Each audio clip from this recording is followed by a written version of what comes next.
Welcome to Family History Mysteries, a podcast that tells the stories uncovered through family history research, the unexpected stories of everyday people. I am an avid family historian who has been compiling my family tree for over 15 years, with nearly 20,000 people recorded in my trees.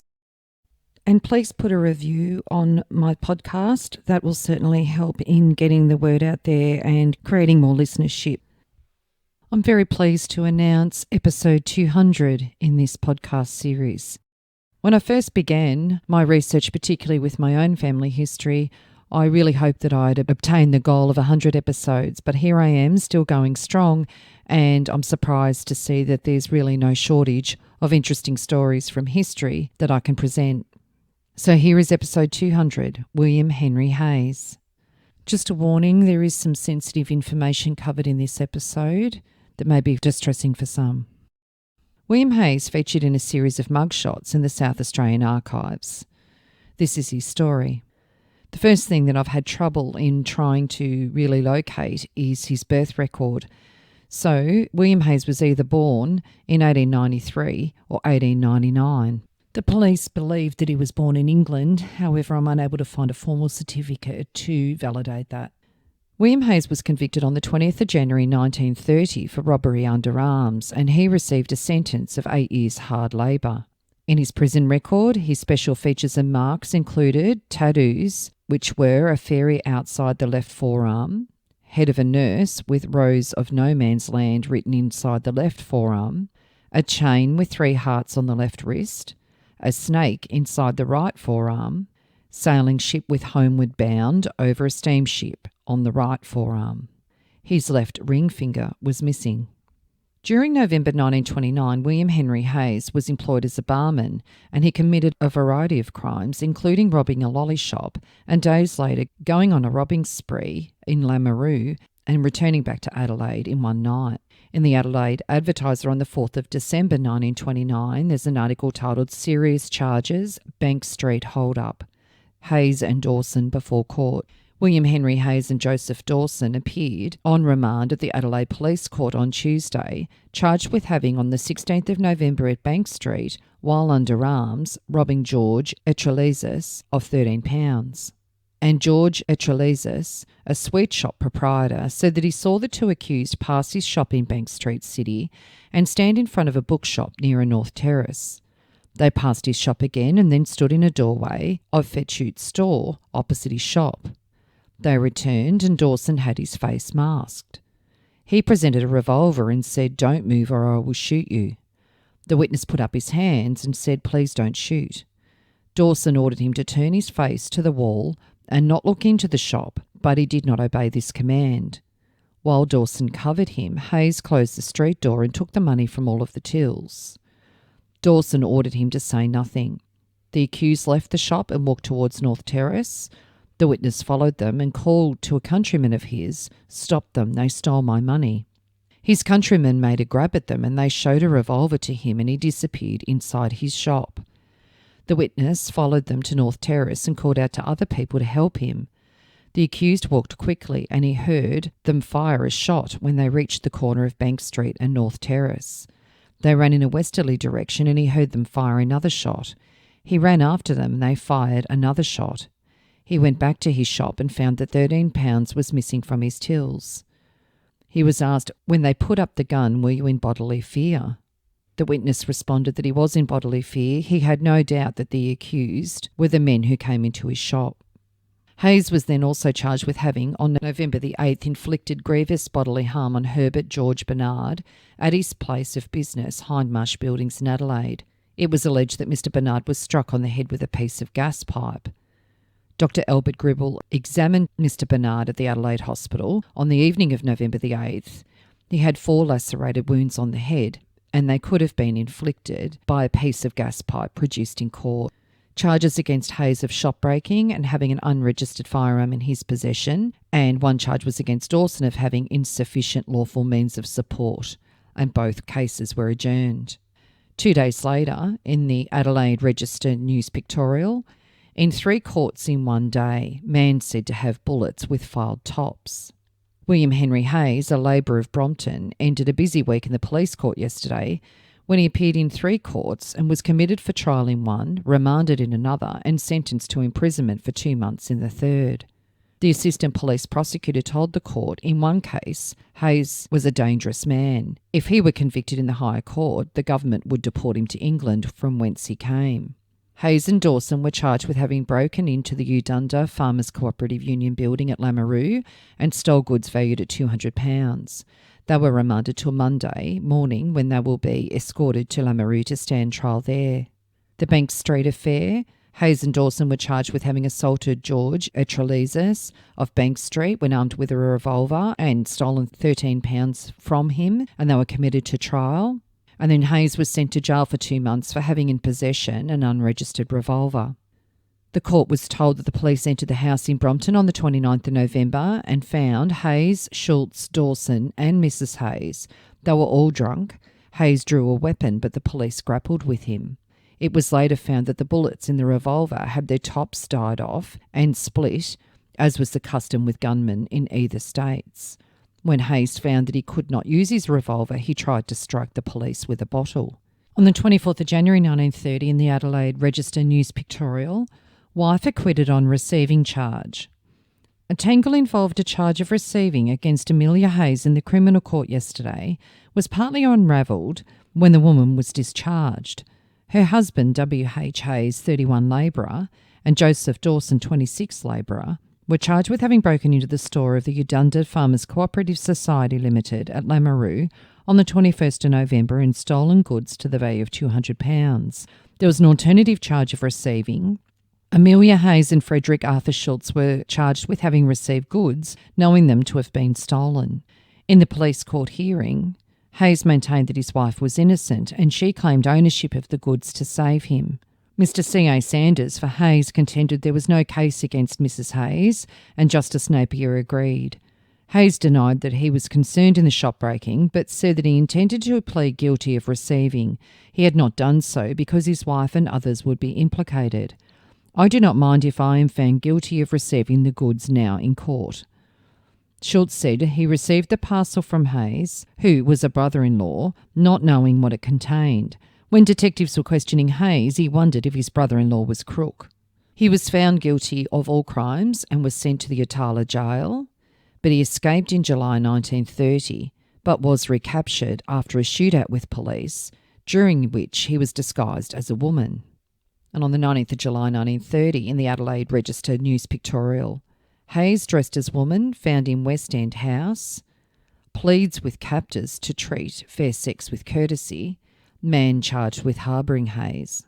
Dressed as a woman with his face powdered, William Hayes was captured without a struggle in a house in Wright Street City 9:30 p.m. yesterday and lodged in the City Watch House. The police surrounded the house and then entered it. Hayes was found reclining on a bed smoking, but jumped up quickly as the 4 officers entered the room with the remark, "Put them up, Hayes." Detective Finn handcuffed Hayes, who, it is said, remarked, "It is your win this time, boys." Later in the evening, the 4 officers went back to the home, some of the occupants of which were half-castes, and there arrested another man on a charge of having harboured Hayes.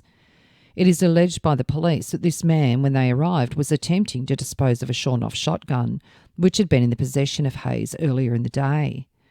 Hayes presented a remarkable figure. He was led out of the house to the waiting car to be taken to the City Watch House, but still more remarkable was his appearance as he stepped from the motor to the charged vehicle.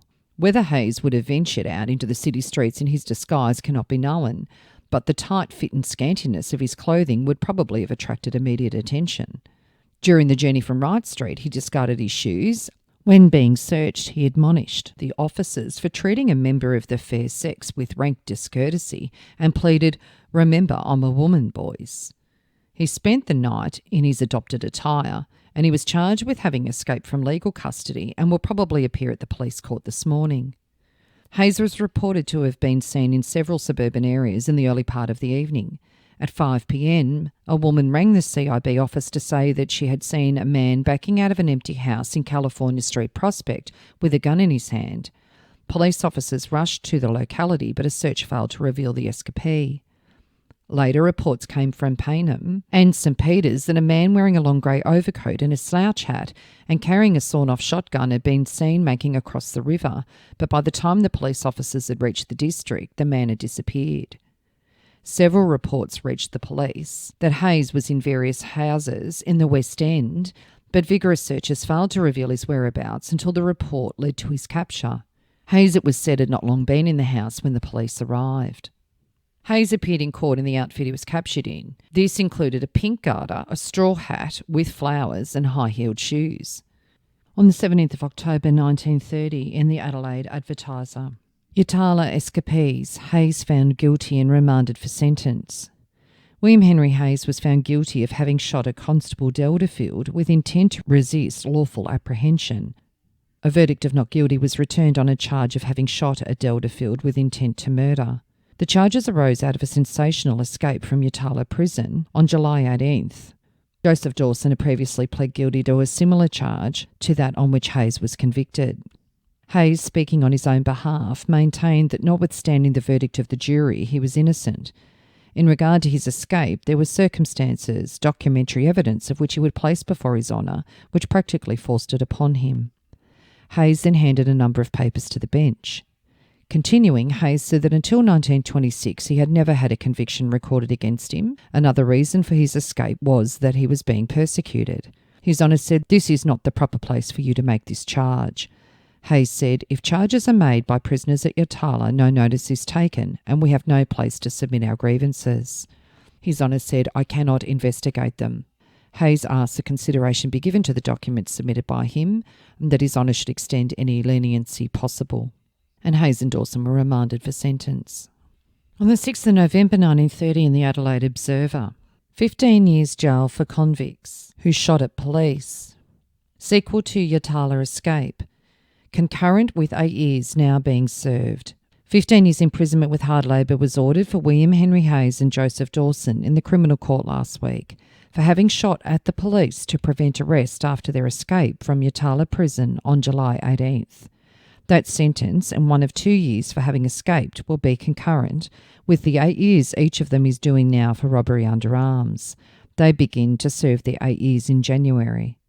Mr Justice Piper said he was inclined to believe both men were seriously under the influence of drink when the shooting took place. When called upon at the close of the case, Hayes had protested his innocence of the charges of shooting, but he had no reason to doubt the correctness of the verdict. The escape from Yatala Labour Prison was a serious offence in itself. It was carefully planned with the provision of firearms, and even if the men had given themselves up without the shooting at Nailsworth, he would have been compelled to treat the matter as serious. The gravity has been greatly increased by the shooting. Hayes said in the box that he was not drunk on that occasion. The counsel for Dawson, however, said that his client was drunk. The danger was enormous as 3 men had shot at the police, who were not expecting to be attacked and therefore were not forewarned. Happily, there were no serious consequences. While in prison, he also displayed a somewhat softer side when in 1932 he carved a dollhouse with a penknife and gave it to the Children's Hospital. On the 24th of August 1943, so 13 years later, in the New South Wales Maitland Mercury, meat theft. At Newcastle, William Henry Hayes, 50, seaman, was fined £5 or 10 days in the police court today for stealing a carcass of a pig, 9.5 hams and a piece of beef valued at £9. Detective Johnson said that yesterday Hayes went to Back's butcher shop at Cook's Hill and committed the theft. When arrested, he was drunk and was dragging the pig along the footpath. William Hayes married Clara May Vile in Stockton, New South Wales on the 10th of June 1944. Clara was born Clara May Wallace in 1884 in Lambton, New South Wales. She married Claude Sylvester Vile in Newcastle in 1903 and they had 5 children. In the New South Wales Newcastle Sun on the 25th of September 1940, that John Edward Avery, 45, was charged with unlawfully assaulting Clara May Vile at Newcastle on the 25th of August and was remanded for sentence. Clara divorced Claude Vile in November 1943. It outlined in the Newcastle Sun on the 25th of March 1943 that her husband ill-treated her for some years and it culminated in a dislocating of one of her fingers by pushing it back. Clara was living at Bruce Street, Cook's Hill, at the time of the petition, and the petition was on the grounds of constructive desertion. Mrs. Vile said that there were 2 children of the marriage living. The children of the marriage were now 33 and 28. The wedding took place at the Newcastle Registry Office in July 1902, and Vile continually came home drunk, dragged her out of bed and locked her out all night. This persisted for 20 years after the marriage. They were married 41 years ago and parted 21 years ago. She left her husband in 1922. Her reason for not taking divorce proceedings sooner was because she had little money to spare and thought the cost would be much greater. A decree nisi was granted. Vile still molested her in the street and passed rude remarks to other people about her. Last year he wrote her an offensive letter. She had reported his behaviour to the police. She was asked, "Do you now want your freedom because you think it will make it easier for you?" And she said, "Yes, he couldn't very well molest me in the circumstances, could he?" Unfortunately for Clara, she's gone from one bad marriage to another. On the 29th of April 1947 in the Sydney Daily Mirror, there's an article that is titled "Home Fired by Man, Say Police." In Newcastle on Tuesday, William Henry Hayes, 50, seaman, was charged at the Newcastle court today with having maliciously set fire to a house in Bruce Street, Cooks Hill, knowing his wife was inside. He was remanded until the 7th of May on £200 bail. Police allege that Hayes climbed through a window at 1:20 a.m. yesterday. He spilled a quantity of kerosene in the hallway and set fire to it. The noise of the fire aroused the occupants who saw Hayes leaving the premises. Domestic trouble between Hayes and his wife had been reported to police. Then the next day, in the Maitland Mercury, remanded on stealing charge. In Newcastle yesterday in the police court, William Henry Hayes, 52, seaman, was charged with stealing a pair of trousers, the property of one named Brogan. Today, Prosecutor Martin asked that the name of the owner, Charles Arthur Bowditch, be substituted for Brogan, as Bowditch was a seaman on a steamer which would leave port today, and he asked that his evidence be taken forthwith. Bowditch, a seaman on the steamer Uchunga, said that on Monday he went to the mess room where he saw Hayes. The witness went to his cabin, changed his clothes and left them on the bunk. He then returned to his work on the ship, and upon returning to his cabin, his trousers were missing. Hayes was not a member of Uchunga's crew, and Hayes was remanded until May the 7th. So on the 7th of May 1947 in the Sydney Daily Mirror, woman tells of house fire. In Newcastle, a woman alleged today that she had seen her husband set fire to a home. The woman, Clara May Hayes, was giving evidence during an inquiry by the coroner into the cause of a fire at 60 Bruce Street, Cooks Hill. Mrs. Hayes said she'd been living apart from Hayes since March the 18th. He'd visited her twice before the fire and had threatened her, she said. She said at 1:10 a.m. on April the 28th she heard a window being opened. I saw my husband light a match and throw it. Then there was an explosion and flames and black fumes encircled the stairway. The coroner found that Hayes maliciously set fire to the home and to the furniture in the hallway. And on the 4th of June 1947 in the Sydney Daily Mirror, Newcastle, you have given me a pretty stiff sentence. Can I appeal? Said William Henry Hayes, 50, seaman, when sentenced to 5 years jail by Judge Neild in the Newcastle Court of Sessions. He was found guilty yesterday of maliciously setting fire to furniture in a dwelling at Cooks Hill. The dwelling was occupied at the time by Hayes' wife, Mrs. Clara Hayes, and 7 other people who were asleep upstairs. Evidence by police and firemen said that kerosene had been sprinkled at the bottom of the stairway and had been ignited. The fire was extinguished before serious damage could be caused. Mr. Lawson, whose family had rooms in the building, ran down and put out the flames. Mrs. Hayes said a carpet in the hallway, a chair and a wall were scorched. She found a bottle containing a small quantity of kerosene near a cupboard. She had married Hayes on the 10th of June 1944 but left him because of ill treatment. She obtained a maintenance order against him but he did not pay. On the night of Anzac Day she refused to return to him and he said, if I cannot return to the home I'll either smash it up or burn it with you in it. The next night, said Mrs. Hayes, her husband walked into the kitchen and punched her, dislocating her jaw, and then struck her about the body. He then threw her against the wall of the hotel next door. William Henry Lawson, waterside worker, said he was awakened by Mrs. Hayes and extinguished a fire at the foot of the stairway. From the dock, Hayes said a friend told him not to go near his home because his wife was trying to put it on him. After attending a lodge meeting at Islington, he passed his wife's residential home on the way to his home in Council Street and he knew nothing about the fire. John Henry Gibson of King Street, Newcastle, said he and Hayes arrived at his place from the lodge meeting at 1:20am. Andrew Ivan Black, taxi driver, said he drove Hayes and Gibson into King Street about 12:25am and was not paid. 3/4 of an hour after retiring, the jury returned a verdict of guilty. Asked by the judge if a long list of previous convictions, including a sentence of 8 years imprisonment for robbery under arms in South Australia, was correct, Hayes replied, "Oh, near enough."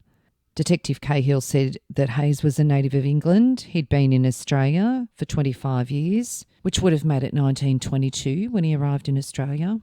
He'd worked on coastal boats. He was violent when under the influence of liquor. The judge said the maximum penalty was 7 years with penal servitude. Taking into account Hayes' previous record, he would sentence him to 5 years imprisonment, cumulative on a sentence now being served. So on the 22nd of March 1949 in the Newcastle Morning Herald and Miners Advocate, Hayes versus Hayes. Because her husband tried to burn down her residential home, he was sentenced to 5 years imprisonment, said Clara May Hayes, formerly Vile, née Wallace of Bruce Street, Cooks Hill, who was granted a decree nisi against William Henry Hayes on the grounds of constructive desertion. Mrs. Hayes said that 3 weeks after the marriage, her husband asked her to make their residence out in his name and she refused. Then a series of assaults and ill treatments of her began. She last lived with her husband in February 1947. And on the 9th of July 1953, in the Adelaide News, record of man bad. "You've got a very bad record," Mr. Justice Abbott told William Henry Hayes, 59, of no fixed address in the criminal court today. He remanded him for sentence for housebreaking. After retiring 20 minutes, the jury found Hayes guilty of having broken into the home of Ivor Claxton at Broadview on the 13th of June with intent to steal. The record of Hayes, as read out by His Honour, included 8 years jail for robbery under arms in January 1930, 15 years for shooting with intent to evade arrest, and 2 years for escape from custody in September 1930, and 5 years for maliciously setting fire to goods in a building, June 1947 in Newcastle, New South Wales. Hayes also admitted to convictions since 1926 for illegal use of motorcars, shop breaking and larceny. Hayes told the jury he was 59 today and was suffering from heart trouble, and he'd been told by a doctor he might only have a year to live. On the 13th of August 1953 in the Adelaide Advertiser, a 5-year jail term for housebreaking with intent to steal was reduced to 3 years yesterday. William Henry Hayes, 59, of no fixed abode, sought leave to appeal against a sentence of 5 years jail on a jury conviction for housebreaking with intent to steal at Broadview on the 13th of June. Clara died on the 31st of July 1964 at the Stockton Mental Hospital in New South Wales at the age of 80. And after that point, I can find no record of William Henry Hayes, including his death. And you may be wondering what happened to his first wife. Well, other than the articles that are mentioned with the Lamoureux case, I cannot find a record for an Amelia Ellen Hayes, or I'm presuming when it was mentioning the brother-in-law, an Amelia Ellen Schultz. So nothing is showing up on family trees in connection to her family to figure out her story. Even though he was only convicted 3 times, those 3 convictions were for very serious crimes. If you are interested in sharing your story on my podcast, Family History Mysteries, please go to my Facebook page and send me a message. If you would like some assistance in filling in the gaps in your family tree to see what mysteries you solve, please get in touch. And don't forget you can have early access to episodes by subscribing, and you'll also gain access to bonus episodes.